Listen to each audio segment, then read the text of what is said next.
नमस्कार, आप देख रहे हैं न्यूज़ वन इंडिया। मैं हूं आपके साथ ऋतु तिवारी पोखरियाल। बुलेटिन की शुरुआत उत्तर प्रदेश की राजधानी लखनऊ से करेंगे, जहां पर कैबिनेट बैठक थोड़ी ही देर में शुरू होने वाली है। तो थोड़ी देर में लोक भवन में ये कैबिनेट की बैठक होगी।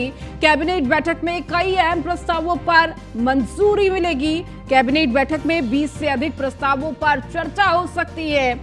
नगर निकाय चुनाव के बाद पहली ये कैबिनेट बैठक है। तो 4 निजी विश्वविद्यालय के आशय पत्र पर जारी करेंगे प्रस्ताव। तो वहीं श्रृंगवेरपुर धाम के विकास का प्रस्ताव शामिल है।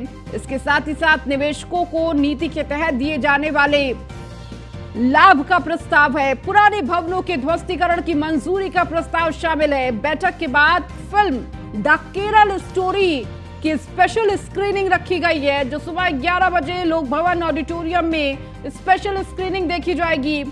तो योगी अपने पूरे मंत्रिमंडल के साथ ये फिल्म द केरल स्टोरी देखेंगे। तो फिल्म द केरल स्टोरी पर लगातार रार बरकरार है। 5 मई को रिलीज हुई थी द केरल स्टोरी। तो सुप्रीम कोर्ट ने द केरल स्टोरी पर रोक लगाने से इनकार किया था। तो कई एक तरफ इसका विरोध, इस फिल्म का विरोध लगातार जारी है। फिल्म के प्रोड्यूसर अमृतलाल शाह, डायरेक्टर सुदीप्तो सेन का दावा, केरल की 32,000 महिलाएं गुमशुदा हैं, जिनका धर्म परिवर्तन कराकर आईसिस में शामिल किया गया। फिल्म की स्क्रीनिंग रोकने के लिए केरल हाई कोर्ट में एक याचिका लगाई गई थी। तो केरल हाई कोर्ट ने याचिका को खारिज कर दिया था। और अधिक जानकारी के साथ मनीष मिश्रा हमारे साथ जुड़ चुके हैं। मनीष, आज बेहद महत्वपूर्ण दिन है। एक तरफ कैबिनेट बैठक है, जहां पर कई अहम प्रस्तावों पर लगातार नजर है कि किन किन प्रस्तावों पर मुहर लग सकती है, और दूसरी तरफ आज पूरे मंत्रिमंडल के साथ फिल्म द केरल स्टोरी की स्पेशल स्क्रीनिंग रखी गई है। जी, निश्चित तौर से आपको बता दूं कि आज उत्तर प्रदेश के लिहाज से बहुत महत्वपूर्ण है, जहां हम देखा था कि निकाय चुनाव का मतदान संपन्न होने के बाद आज मुख्यमंत्री योगी आदित्यनाथ ने सबसे पहले काम जो किया है वो कैबिनेट बैठक बुलाई गई है। कैबिनेट बैठक आपसे कुछ देर में लोक भवन में शुरू हो जाएगी, जिसमें माना जा रहा है 20 से अधिक प्रस्तावों पर आज चर्चा हो सकती है। जिसमें देखा जाए तो कहीं ना कहीं जो विश्वविद्यालय है उनमें 4 निजी विश्वविद्यालयों पर आशय पत्र जारी करने, शिवेश्वरपुर धाम के विकास निवेशकों की नीतियों के तहत दिए जाने वाले लाभ को मंजूरी मिल सकती है। किसानों में दलहन के बाद तिलहन की मिनी किट बांटने पर जीरो मीटो क्रॉप की लीज बढ़ाने के प्रस्ताव भी शामिल किया जा सकता है। साथ ही साथ पुराने भवनों के ध्वस्तीकरण की मंजूरी का भी प्रस्ताव इसमें शामिल हो सकता है। औद्योगिक विकास एवं रोजगार प्रोत्साहन नीति 2022 के संशोधन का प्रस्ताव भी कैबिनेट में आज रखा जा सकता है।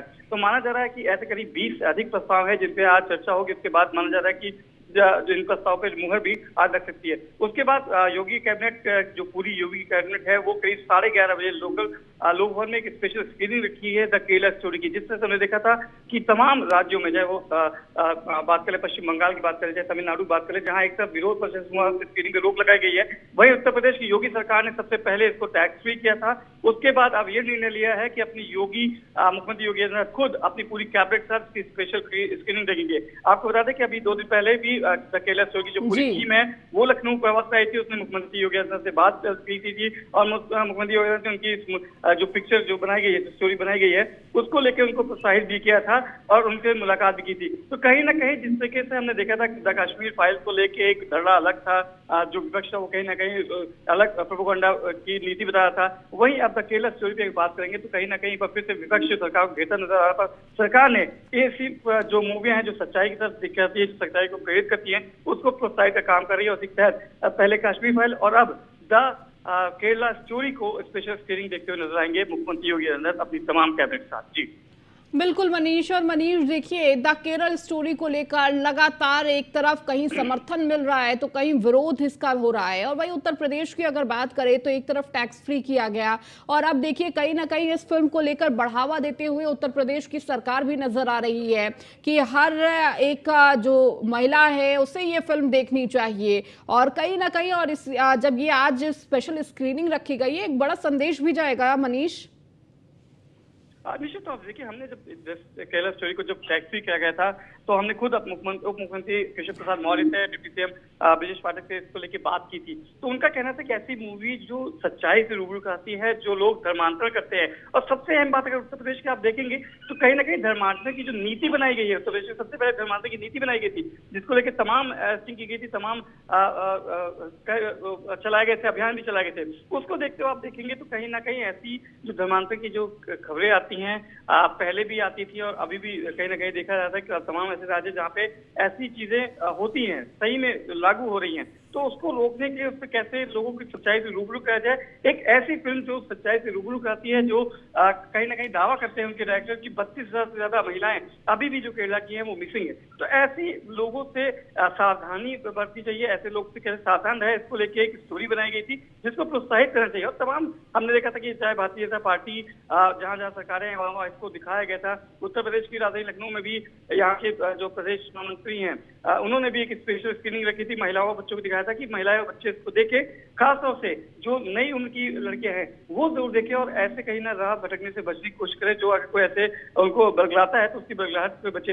एक कहीं ना कहीं कि आपको सावधान करने के लिए दिखाया जाता है कि आप कैसे सावधानी बरते और कैसे किसी के साझे किसी की झांसे में ना आए, किसी की बातों में ना आए। तो इसको लेके कहीं ना कहीं प्रोत्साहित किया जा रहा है। हमने देखा है कि जहां भी इसकी स्क्रीनिंग हुई है वहां इसको रिस्पॉन्स भी अच्छा मिला है। पर पश्चिम बंगाल और तमिलनाडु जैसे राज्य हैं जहाँ पे बताया गया कि उन्माद फैल सकता है और स्क्रीनिंग रोकी गई है, तो कहीं ना कहीं एक तरफ देख सकते हैं कि अगर बीजेपी शासित राज्य या बीजेपी सरकार कोई काम करती है तो उसको भले ही वो चीज ठीक हो तो उसको एक प्रोपेगेंडा बनाने की कोशिश करता है विपक्ष, और कहीं ना कहीं उसी को देखता जीता जाता उदाहरण है तमिलनाडु और पश्चिम बंगाल। जी ठीक है, बहुत शुक्रिया मनीष इस जानकारी को देने के लिए। केरल स्टोरी पर लगातार विवाद भी बढ़ रहा है लेकिन समर्थन भी मिल रहा है। तो वहीं आज उत्तर प्रदेश में ये स्पेशल स्क्रीनिंग रखी गई है जहां योगी सरकार के तमाम मंत्री मौजूद होंगे। तो सीएम योगी के साथ उनका मंत्रिमंडल मौजूद होगा। 11 बजे का वो वक्त रखा गया है जब ये स्पेशल स्क्रीनिंग रखी गई है। आपको बताते चले कि उत्तर प्रदेश में द केरल स्टोरी को टैक्स फ्री कर दिया गया है और इसके बाद ही कहीं ना कहीं लगातार भारतीय जनता पार्टी इस फिल्म को प्रोत्साहित करती हुई नजर आ रही है। और अधिक जानकारी के साथ एसके वाजपेयी हमारे साथ लगातार जुड़े हुए हैं। एसके, देखिए, एक तरफ आज चूंकि बैठक है, बैठक के दौरान कैबिनेट में कई अहम प्रस्तावों को मंजूरी मिलेगी, लेकिन दूसरी तरफ जिस तरह से आज जो द केरल स्टोरी को लेकर स्पेशल स्क्रीनिंग रखी गई है, कहीं ना कहीं सबकी नजर उस पर है, जहां एक तरफ उत्तर प्रदेश में इस फिल्म को टैक्स फ्री किया गया और लगातार उत्तर प्रदेश सरकार भी इस फिल्म को प्रोत्साहित करती हुई नजर आ रही है। निश्चित तौर पर, क्योंकि अगर हम देखें तो जिस तरीके से लगातार उत्तर प्रदेश सरकार कई फिल्मों को टैक्स फ्री करती रही है और उसी क्रम में द केरल स्टोरी को भी उत्तर प्रदेश सरकार की तरफ से टैक्स फ्री कर दिया गया है। हालांकि आज इसकी स्क्रीनिंग लखनऊ स्थित लोक भवन में होने जा रही है। मुख्यमंत्री योगी आदित्यनाथ खुद आज इस मूवी को देखेंगे, जिस दौरान उत्तर प्रदेश कैबिनेट के सभी सदस्य भी मौजूद रहेंगे। तो सीधे तौर पर एक महत्वपूर्ण हम कहें कि समय है जब लगातार विपक्ष के विभिन्न जो नेता हैं वो कहीं न कहीं इसका विरोध कर रहे हो। खासतौर पर पश्चिम बंगाल, केरला जैसे जो राज्य है वहां पर विरोध चल रहा है। पश्चिम बंगाल सरकार ने इसको बैन कर दिया है अपने राज्य में। हालांकि इसको लेकर भी कोर्ट में सुनवाई लगातार चल रही है और ऐसी स्थिति में उत्तर प्रदेश सरकार की तरफ से इसको टैक्स फ्री करना, साथ ही साथ मध्य प्रदेश सरकार की तरफ से इसको टैक्स फ्री करना, उत्तराखंड सरकार की तरफ से इसको लेकर विचार करना, साथ ही साथ जहां जहां भाजपा शासित सरकारें हैं लगातार वहां पर कहीं न कहीं जो चीजें हैं वो लगातार चल रही हैं और इसके पक्ष में भारतीय जनता पार्टी से जो रिलेटेड सरकारें हैं वो कहीं न कहीं पूरी तरीके से साथ खड़ी हुई दिखाई दे रही हैं। हमने उत्तर प्रदेश सरकार के प्रवक्ता और उत्तर प्रदेश में श्रम एवं सेवा योजन मंत्री अनिल राजभर से जब बात की थी तो उनका स्पष्ट तौर पर कहना था कि अगर फिल्म में किसी चीज के विषय में बताया गया है, दिखाया गया है, लोगों के जागरण से संबंधित चीजें इसमें बताई और दिखाई गई हैं, तो सीधे तौर पर किसी को इसका विरोध नहीं करना चाहिए। अगर कोई इसका विरोध करता है तो सीधे तौर पर यह एक तरीके से आतंकी घटना है, क्योंकि इसका विरोध करने के बजाय दर्शकों पर यह चीजें छोड़ देनी चाहिए कि वो इसको देखने के बाद क्या निर्णय लेते हैं। आखिर दर्शकों पर चीजें छोड़ने के बजाय सीधे तौर पर इसका विरोध करना गलत है। अगर फिल्म जगत की तरफ से कोई विषय उठाया गया है तो इसका निर्णय भी दर्शक करेंगे, ना कि कोई विपक्षी दल के नेता करेंगे। ऐसा उनका कहना था। तो सीधे तौर पर अगर हम देखें तो कहीं ना कहीं लगातार जो हम कहें कि चीजें वो चल रही हैं, पूरी तरीके से आरोप प्रत्यारोप का दौर लगातार जारी है। जो गैर बीजेपी शासित सरकारें हैं वो लगातार इसका विरोध कर रही हैं, वहीं जो बीजेपी शासित सरकारें हैं उनकी तरफ से बिल्कुल एसके, चूंकि एसके आप लोक भवन में ही मौजूद हैं चीजें जी, एसके आप लोक भवन में ही मौजूद है और देखिए 10 बजे से वक्त था कि कैबिनेट बैठक शुरू होगी और इसके बाद 11 बजे स्पेशल स्क्रीनिंग रखी जाएगी। अभी फिलहाल क्या हलचल वहां पर देखने को मिल रही है? बिल्कुल, मैं लोक भवन में मौजूद हूं और मैं कुछ तस्वीरें आपको लोक भवन से दिखाने की कोशिश करूंगा कि मैं चाहूंगा कि आप अपने दर्शकों को दिखाएं। सीधे तौर पर आप देखें कि ये लोक भवन में मैं अंदर हूं, जहां पर मुख्यमंत्री योगी आदित्यनाथ अपनी कैबिनेट के साथ में 11:30 बजे ये फिल्म देखेंगे। आप देख सकते हैं कि जो द केरला स्टोरी मूवी है उसका टीजर यहाँ पर लगा हुआ है। आप देख सकते हैं मेरे पीछे ही है और लगे जगह जगह इसके पोस्टर्स लगाए गए हैं। चूंकि ये मुख्यमंत्री कार्यालय है और यहाँ पर मुख्यमंत्री बैठते हैं, यहीं पंचम दल है, यहीं पर कैबिनेट की सारी बैठकें होती हैं। तो उत्तर प्रदेश जो कैबिनेट के सदस्य हैं वो यहाँ पर लगातार पहुंच रहे हैं। हालांकि मुख्यमंत्री योगी आदित्यनाथ भी यहाँ पर पहुंच चुके हैं और आप ये पोस्टर्स देख सकते हैं। ये पोस्टर मेरे पीछे है और इस पोस्टर के जरिए कहीं ना कहीं जो उत्तर प्रदेश सरकार है एक मैसेज देने की कोशिश कर रही है कि सीधे तौर पर हम जो इस मूवी में चीजें दिखाई गई हैं कहीं ना कहीं वो जागरण से जुड़ी हुई है। जैसा कि उत्तर प्रदेश सरकार के प्रवक्ता अनिल राजभर भी कह रहे हैं कि ये जागरण है, एक तरीके का लोगों को जगाने का, बताने का एक प्रयास फिल्म जगत की तरफ से किया गया है। यही वजह है कि उत्तर प्रदेश सरकार ने इसको अप्रिसिएशन के तौर पर उत्तर प्रदेश में टैक्स फ्री कर दिया है। हालांकि मुख्यमंत्री योगी आदित्यनाथ भी आज इस मूवी को देखने जा रहे हैं और उनके साथ में 150 से ज्यादा जो बीजेपी महिला मोर्चा के सदस्य हैं उनको भी यहां पर बुलाया गया है। वजह स्पष्ट है कि भारतीय जनता पार्टी महिला मोर्चा इस मूवी को देखने के बाद जो तथ्य इस मूवी में दिखाए गए हैं उन तथ्यों के आधार पर चीजों को आगे बढ़ाएगी। कोई लड़की या कोई भी ऐसी चीज ना हो, भविष्य के लिए वो सावधान रहें। इस तरीके की घटनाएं जिस तरीके की इस मूवी में दिखाई गई हैं वो कहीं किसी के वास्तविक जीवन में ना हो पाए, उसको लेकर उत्तर प्रदेश सरकार कहीं ना कहीं प्रयास कर रही है। यही वजह है कि इसकी स्क्रीनिंग में इन 150 महिला कार्यकर्ताओं को भी बुलाया गया है जो मुख्यमंत्री योगी आदित्यनाथ के साथ फिल्म देखेंगे। ठीक है, बहुत शुक्रिया इसके इन तमाम जानकारियों को देने के लिए।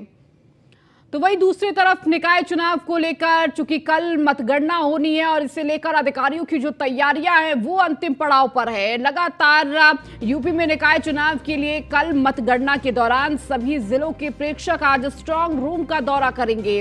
तो आज तैयारियों को प्रशासन अंतिम रूप देगा। तो 4 और 11 मई को 2 चरणों में ये मतदान हुआ था। कल मतदान की तस्वीरें आपको दिखाई थी किस तरह से तमाम जिलों में ये मतदान की प्रक्रिया पूरी की गई और कल मतगणना का दिन है और इस दिन कहीं ना कहीं हर पार्टियों और जनता को इंतजार है कि आखिर किसकी सरकार शहर में बनेगी।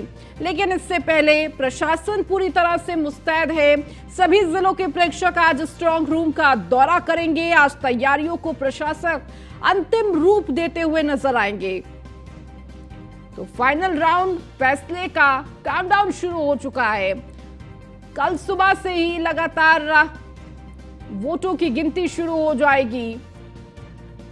कहीं ना कहीं इस फैसले का इंतजार पार्टी से साथ साथ जनता को भी है कि आखिर उनके शहर में किसकी सरकार बनने जा रही है, कौन उनकी समस्याओं पर मरहम लगाएगा।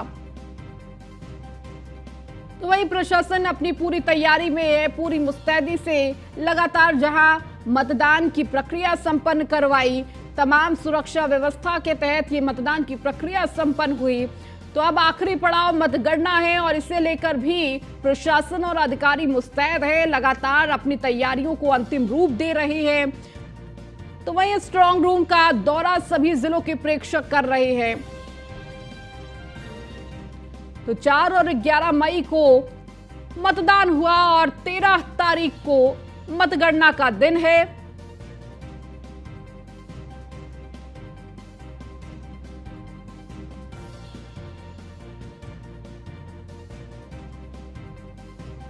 और अधिक जानकारी के साथ हमारे सहयोगी भी जुड़ चुके हैं। यादराम भारती हमारे साथ गाजियाबाद से जुड़ चुके हैं, इसके साथ ही हरेंद्र दुबे हमारे साथ गोरखपुर से जुड़े हुए हैं, मोहम्मद ताहिर हमारे साथ हापुड़ से जुड़ चुके हैं और अतुल भी हमारे साथ मेरठ से जुड़ चुके हैं। आपके पास आऊंगी यादराम सबसे पहले, चूंकि देखिए अब इंतजार सबको परिणाम का है। 2 चरणों में जिस तरह से मतदान हुआ, सबकी नजर थी कि आखिर मतदान किस तरीके से रहा। तैयारियां बखूबी की गई, प्रशासन की तरफ से भी लोग मतदान करने भी पहुंचे, लेकिन अब इंतजार परिणाम का। ये परिणाम का इंतजार है और स्ट्रांग रूम का दौरा तमाम जो अधिकारी हैं वो कर रहे हैं और कल ठीक 8 बजे गोविंदपुरम की जो अनाज मंडी है वहां पर काउंटिंग शुरू हो जाएगी। गाजियाबाद नगर निगम और लोनी जो नगर पालिका है, इन दोनों ही जगह का जो चुनाव है वो ईवीएम के द्वारा किया गया था। बाकी जितनी भी नगर पालिकाएं हैं या नगर पंचायत है, उन सभी का जो मतदान है वो बैलेट से किया गया। जी। जहां तक परिणाम की बात है तो मैं बता दूं कि 1995 से लगातार जो बीजेपी का मेयर है वो गाजियाबाद में रहा है, लेकिन इस बार जो मतदान प्रतिशत रहा, मैं बता दूं कि 41% कुछ रहा और ये कहीं ना कहीं ये भाजपा के लिए एक चिंताजनक का विषय है, क्योंकि मतदान महानगर में कम होना कहीं ना कहीं एक चिंता का विषय जरूर है। क्योंकि एक जो उत्तरांचल वोटर है, बीजेपी का जो कैडर वोटर है, वैश्य है, ब्राह्मण समाज है और ओबीसी और साथ ही जो उत्तरांचल यानी कि पहाड़ी वोटर है, लेकिन इस बार जो पहाड़ी वोटर है वो कहीं ना कहीं खिसकता हुआ और बढ़ता हुआ नजर आ रहा है। क्योंकि जो पुष्पा रावत हैं वो भी उत्तरांचल से आते हैं कांग्रेस की, और जो जानकी बिष्ट हैं जो आम आदमी पार्टी है वो भी कहीं ना कहीं पहाड़ी उससे आती हैं, तो वहां पर वोटों के बंटने का जो आसार है वो नजर आ रहे हैं। और सीधे तौर पर बीजेपी की जो फाइट है सपा गठबंधन का प्रत्याशी पूनम यादव से है और उन्हीं के बीच में ये फैसला होना है कि आखिर कौन इस गाजियाबाद शहर का मेयर होगा। चूंकि जो बीजेपी का संगठन है लगातार मेयर उन्हीं का चुना जा रहा था, तो कहीं ना कहीं शुरू से ही वो आश्वस्त नजर आ रहे थे कि बीजेपी का मेयर इस बार भी उन्हीं का चुना जाएगा। लेकिन जिस प्रकार से गठबंधन का प्रत्याशी उतरा और महानगर में जो वोटिंग है उसका प्रतिशत कम रहा, तो कहीं ना कहीं ये चिंता की बात है। मुस्लिम क्षेत्रों की अगर बात करें तो मुस्लिम बहुत बड़ा एक रोल अहम करेगा, लेकिन माना यह जा रहा है कि जो मुस्लिम है उसका झुकाव साइकिल की तरफ रहने वाला है। और साथ ही जिस तरह से महानगर का जो कोर वोटर है वो बीजेपी का माना जाता है, लेकिन 41% जो मतदान हुआ वो कहीं ना कहीं एक संकेत है कि इस बार जो बीजेपी है उसकी मुश्किलें बढ़ सकती है। बहरहाल जो भी है, लेकिन कल मतगणना है और तभी साफ हो पाएगा कि आखिर गाजियाबाद शहर का जो मेयर है आखिर कौन बनेगा। बिल्कुल यादराम, और देखिए जो इंतजाम है अधिकारियों के द्वारा वो दुरुस्त किए जा रहे हैं। हमारे साथ हरेंद्र भी जुड़े हुए हैं गोरखपुर से। हरेंद्र, गोरखपुर में क्या तस्वीरें देखने को मिल रही हैं? तमाम अधिकारी जो प्रेक्षक हैं वो स्ट्रांग रूम का दौरा कर रहे हैं, तमाम अपनी तैयारियां को अंतिम रूप देते हुए नजर आ रहे हैं। देखिए, अगर गोरखपुर की बात की जाए तो गोरखपुर जिले में जिस तरह से सुरक्षा व्यवस्था के व्यापक इंतजाम जिला प्रशासन कर रखा है, खासतौर से ईवीएम की रखवाली के लिए सभी पार्टी के पदाधिकारी और कार्यकर्ता गोरखपुर पंडित दीनदयाल उपाध्याय विश्वविद्यालय के परिसर में जो वाणिज्य भवन है, वाणिज्य भवन में जहां पर स्ट्रांग रूम बनाया गया है वहां पर निगरानी भी करते नजर आ रहे हैं और तैयारी का अंतिम रूप आज दिया जा रहा है। खासतौर से 80 वार्डों की 2 चरण में मतगणना होनी है। पहली चरण के 1 से लेकर के 40 तक होगी, 40 वार्डों की गणना होगी और डबल टेबल लगा दिए गए हैं। खासतौर से आज अधिकारी जो जिले के अधिकारी हैं, मंडल के अधिकारी हैं, वह स्ट्रांग रूम का निरीक्षण करेंगे, मतगणना स्थल की जायजा लेंगे।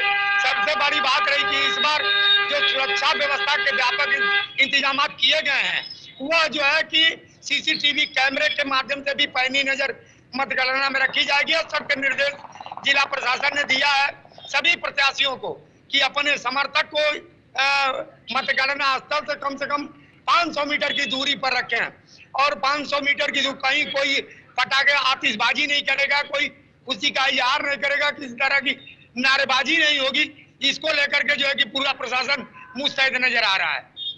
बिल्कुल, और देखिए प्रशासन लगातार अपनी तैयारियों को किस तरह से अंतिम रूप दे रहा है। एक तरफ कहा लगातार जो प्रत्याशी हैं, जो पार्टियां हैं, जनता है, सभी की दिलों की धड़कनें बढ़ी हुई हैं कि आखिर परिणाम किसके पक्ष में जाता है, लेकिन दूसरी तरफ प्रशासन और अधिकारी अपनी तैयारी में मुस्तैद हैं। हमारे साथ अतुल भी लगातार मेरठ से जुड़े हुए हैं। अतुल, मेरठ की अगर बात की जाए तो क्या हलचल मेरठ में देखने को मिल रही है? अधिकारियों के द्वारा क्या अंतिम तैयारियां की जा रही हैं? देखिए ऋतु, अगर व्यवस्थाओं की बात की जाए तो चाक चौबंद व्यवस्थाएं नजर आ रही हैं। पुलिस फोर्स भारी संख्या में लगाया गया है। किसी भी तरह से जुलूस या आतिशबाजी पर बैन लगाया गया है। जिला प्रशासन ने जो प्रत्याशी है उनको निर्देश दिए हैं, किसी भी तरह से अगर आतिशबाजी की जाती है तो सख्ती से कार्रवाई बिल्कुल भी अलाउ नहीं है। लगातार देखा जाए तो भारी पुलिस फोर्स स्ट्रॉन्ग रूम के पहुंचाया गया है। कताई स्टार्ट हो गया और उसके साथ देखा जाएगा उत्तर 17 मंडलों की सीट में जो मेयर सीट है, किसकी शर्त आज मेरठ के साथ जनता पार्टी और बीच में टक्कर देखने को मिल रही थी। नहीं, लेकिन कहीं ना कहीं देखा जाए तो अब बीच में एक और प्रत्याशी है वो नजर आने लगा। पतंग है AIMIM का जो प्रत्याशी है, उसने कहीं ना कहीं साइकिल के जो परकच्चे हैं उनको उड़ाते हुए नजर आया। लगातार देखा जाए मेरठ में भारी संख्या में जो वोटर है, शहर की बात की जाए तो नगर निगम का चुनाव है, उसकी बात की जाए तो 90 पार्षद है, उसी में 12,57,000 वोटर थे, जिसमें 45% चुनाव हुआ है। वहीं चेयरमैन और नगर पंचायतों की बात की जाए और नगर पालिकाओं की बात की जाए, मेरठ में 2 नगर पालिका है, मवाना और चतरा, वहां की बात की जाए तो 41% वहां पर तेज रहा है। नगर पंचायतों की बात की जाए तो वहां पर तेज है। मेरठ शहर की बात की जाए, देखिए शहर के अंदर 2 वर्ग के लोग ज्यादा है। व्यवसाय वर्ग की बात की जाए, पंजाबी वर्ग की बात की जाए, जाट और ब्राह्मणों की बात की जाए, वहीं सबसे बड़ा कहीं ना कहीं ठेस पहुंचने वाली है, क्योंकि जो शहर का वोटर है वो फिलहाल अपनी छुट्टी मनाने के लिए बाहर जा चुका है। 4 से 5 दिन की लगातार छुट्टी है। अगर बात की जाए तो वोटर है वो इस वक्त मेरठ छोड़ करके बाहर जा चुका है, जिसके कारण कहीं ना कहीं वोटिंग परसेंटेज का सबसे बड़ा उसके साथ साथ अगर बात की जाए तो जिला अधिकारी, SSP, कमिश्नर, IG और ADG स्ट्रॉन्ग रूम का आज जो निरीक्षण है उसे करेंगे। लगातार ADG ने साफ किसी भी तरह से पुलिस कर्मी कोई लापरवाही बर्दाश्त नहीं करेगा। सभी आला अधिकारी फील्ड में रहेंगे। और सुबह से ही अगर बात की जाए, आज देखिए आज जो स्ट्रॉन्ग रूम है उसका निरीक्षण होना है। मेरठ में 3 जगह पर स्ट्रॉन्ग रूम बनाए गए हैं, मवाना, चतरा और मेरठ की कताई मिल में स्ट्रॉन्ग रूम बनाए गए हैं। उन सभी पर भारी पुलिस फोर्स तैनात रहेगी। PAC, RAF, SSP पर तैनात रहेगा, किसी भी तरह का माहौल ना हो। जिला प्रशासन ने सभी जो कैंडिडेट है उनको साफ निर्देश दिया है कि किसी भी तरह से कोई जुलूस नहीं निकाला जाएगा। बूथ से जहां पर काउंटिंग होनी है वहां से 500 मीटर दूरी पर अपना वोट लगा करके वहां पर बैठने की व्यवस्था करें। किसी भी तरह की खाने की चीज अंदर नहीं जाएंगी। हर किसी को देख साफ निर्देश दिए हैं, उसकी व्यवस्थाएं चाक चौबंद नजर आने लगी है। जिला अधिकारी फिलहाल अगर मेरठ जिला अधिकारी की बात की जाए तो निरीक्षण कर रहे हैं। जो आला अधिकारी हैं, SP, RA है, CDO है, इस वक्त सभी मैदान में उतर कर कल की जो तैयारियां हैं उनमें जुट चुके हैं। लगातार देखा जाए जिस तरह की जो बसें हैं वो वहां पर स्ट्रॉन्ग रूम में लंबा जाम देखने को मिला था। उन्हीं व्यवस्थाओं को लेकर, ट्रैफिक व्यवस्थाओं को लेकर कल IG ने ट्रैफिक को जमकर फटकार लगाई थी। कहने के बावजूद कहीं ना कहीं SP ट्रैफिक की लापरवाही देखने को मिली थी, जिसको लेकर के IG ने साफ निर्देश दिए। किसी भी तरह से जो जाम है वो ना देखने को मिले, सुचारू रूप से वाहन है और सरकारी काम है वो भी चलता है। कल की बात की जाए तो कल के इंतजाम मेरठ में किए जा रहे हैं। जो रूल है, जो ट्रैफिक व्यवस्था है, डाइवर्जन भी किया गया है, किसी भी तरह से ठीक है अतुल, बिल्कुल तैयारियां देखिए अब अंतिम पड़ाव पर है। लगातार नजर हमारे सहयोगी भी बनाए हुए हैं। मोहम्मद ताहिर हमारे साथ जुड़ चुके हैं। ताहिर, इस वक्त हापुड़ में क्या कुछ हलचल देखने को मिल रही है? किस तरह की तैयारियां अधिकारी करते हुए नजर आ रहे हैं? चूंकि देखिए प्रेक्षक पहुंच रहे हैं, स्ट्रॉन्ग रूम का दौरा भी कर रहे हैं। आपको बताना चाहूंगा कि कल चुनाव हो गए और एक दिन बीच में आज के बाद कल जो है वोटों की गिनती शुरू होगी और सभी जो चुनाव में परिणाम है पार्टी के अलावा लोगों को भी, जो आम जनता है उसको भी बहुत चुनाव का रिजल्ट का बहुत बेसब्री से इंतजार है। क्योंकि लोगों ने जो प्रत्याशी सहित लोगों ने बहुत मेहनत की है जो है चुनाव को अपने पाले में खींचने के लिए। हालांकि जो स्ट्रॉन्ग रूम है उसका अधिकारी लगातार जो है निरीक्षण कर रहे हैं। इसके अलावा पुलिस कर्मी भी वहाँ तैनात है। वहीं बात अगर हापुड़ की जाए तो हापुड़ में जो प्रतिशत पिछले साल के मुकाबले रहा वो कम रहा। हापुड़ में जो इस 2017 में जो चुनाव हुआ था उसमें 57.5% जो है वो प्रतिशत मतदान हुआ था। इसके बाद अगर इस बार की बात की जाए तो इस बार 56.94%, यानी कि पिछली बार के मुकाबले कम जो है मतदान हुआ। लोग कहीं ना कहीं इतने अवेयरनेस के बावजूद भी कम जागरूक नजर आए। लोगों को बहुत जागरूक किया गया, अधिकारियों के द्वारा भी जागरूक किया कि पहले जलपान, पहले मतदान फिर जलपान, इसके अलावा कई चीजें लोगों का अवेयरनेस किया गया। मगर उसके बावजूद भी कहीं ना कहीं देखा जाए तो वोट प्रतिशत कम हुआ है, जो है अटल पार्टी है, उसके लिए चिंता का विषय है।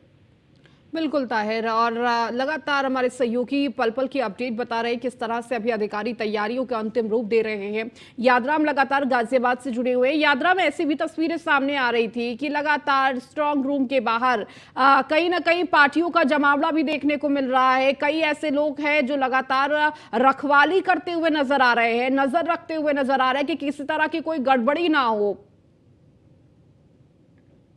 देखिए, जिस तरीके से कल मतदान के शुरुआत में ही मशीनें खराब हुई, ईवीएम में लगातार गड़बड़ का मामला सामने आया, उसके बाद से ही जो पार्टियों के जो प्रत्याशी हैं, उनके जो समर्थक हैं, जिस समय मतदान खत्म हुआ उसके बाद वो सीधा अपने ईवीएम मशीन के पास पहुंचे, वहां पर अपने सामने उसको सील कराया, और सील कराने के बाद जब पोलिंग पार्टियां गाड़ी में लेकर उन मशीनों को लेकर अनाज मंडी की तरफ चलने लगी, तो प्रत्याशियों की जो गाड़ियां थी, जो समर्थक थे, वो लगातार उनका पीछा करते रहे, और स्ट्रांग रूम के बाहर जाकर जब उन्होंने वो ईवीएम बंद कर दी उसके बाद वो वहां से निकले। लेकिन तब भी जो प्रत्याशी हैं, उनके जो समर्थक हैं, वो लगातार अलग अलग अन्य पार्टियों के लोग उस स्ट्रांग रूम के बाहर जमे रहे, और माना यह जा रहा है कि रात भी वो वहीं पर गुजारेंगे, और जब तक मतगणना शुरू नहीं हो जाएगी तब तक वो वहीं पर रहेंगे। कहीं ना कहीं देखिए पार्टियों की नजर भी है कि किसी भी तरह की कोई गड़बड़ी ना हो, इसकी आशंका लगातार जता रहे हैं, और इसीलिए लगातार ऐसी तस्वीरें अलग अलग जिलों से आ रही है। आप सभी का बहुत बहुत शुक्रिया हमारे साथ जुड़ने के लिए, तमाम अपडेट देने के लिए। फिलहाल इस बीच रुकेंगे एक छोटे से ब्रेक के लिए, जल्द हाजिर होंगे।